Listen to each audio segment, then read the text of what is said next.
देखेंगे और पीछे इतनी फोर्स है। हाँ, थोड़ा आगे आइए ना सर। हाँ, थोड़ा सा। लेकिन असली क्या है? असली ये है कि इनकी मांग जो है गृह मंत्री सुने।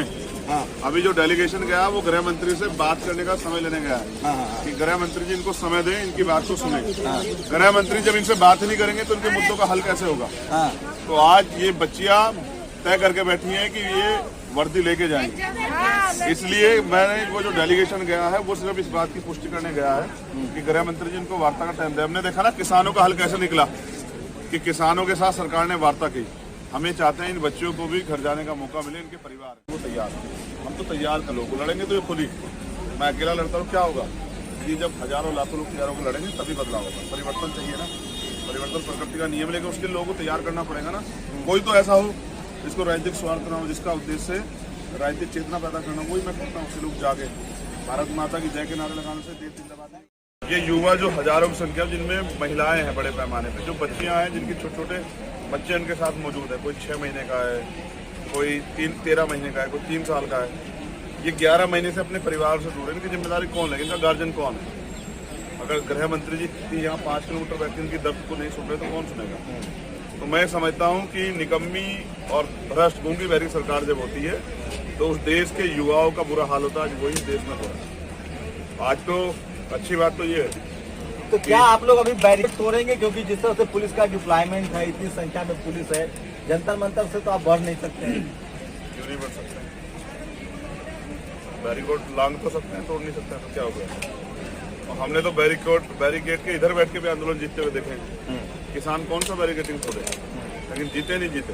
अभी तो हमने गृह मंत्री जी पे एप्लीकेशन भिजवाई कि वो युवाओं से संवाद करें। वो जो SSC-GD के बच्चे हैं उनसे संवाद करें, उनकी मांगों को सुने। जब वो उनकी मांगें सुनेंगे तो भी होती है। बहनें जाएंगी नहीं जाएंगी?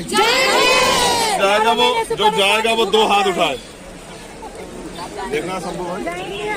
अपने अधिकारों के लिए इतने लोग तो हम तैयार कर दिए और तैयार कर रहे हैं। अगर पीछे की तरफ कहूंगा तो आपको उधर भी आदतें मिलेंगी। ये तैयार हो गया है कि जेल भी जाना पड़ा तो जाएंगे, लेकिन अब नहीं हटेंगे। अब चाहिए अपना अधिकार और युवाओं को रोजगार मिलना चाहिए। सरकार की जिम्मेदारी है। सरकार क्यों नहीं दे रही है भाई? ये बहनें जो यहाँ 11-11 महीने पड़ी है, इनके आंसू जो है ना वो क्यों नहीं सरकार को दिखाई देते? ये इधर आओ, ये हसीना खातून ये देश की से जो नौकरी जिस मांग रही है ना, वो कांस्टेबल की नौकरी है। ये वर्दी मांग रही है, ये क्लर्क की नौकरी नहीं मांग रही। ये मुस्लिम है। यहाँ कहा गया ना कि मुसलमान, रोज TV चैनल पे चला जाता है कि मुसलमान इस देश से प्यार नहीं करते। ये भारत माँ की जय के नारे भी लगा रही है। इसकी 3 साल की बेटी है। ये वर्दी के लिए यहाँ। मैंने जब इसको कल रात सुना तो मुझे बड़ी तकलीफ हुई और ये आज खूब रोई क्योंकि वर्दी वगैरह घर ना जाए। आप समझ रहे हैं इतने बड़े पैमाने पे बहनें निकल के आई हैं, जबकि इतनी बाउंडेशन है देश में। दोहरे गुलाम है ना बहनें यहाँ, फिर भी निकल के आई। तो यानी कि अब बदलाव हो रहा है। मुझे विश्वास है कि जब ऐसी वीरांगनाएं खड़ी हो जाएंगी अपने अधिकारों के लिए, कोई छीन पाएगा। किसी की हैसियत नहीं है। ये बताओ तो लोग लड़ना चाहते बताओ।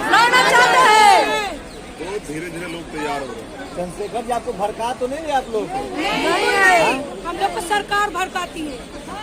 सरकार झूठी है, अंधी बैरी गूंगी सब है। डर लगता है मोदी जी? नहीं, बिल्कुल नहीं। लोग कहा तो कुछ भी नहीं है। क्या करें?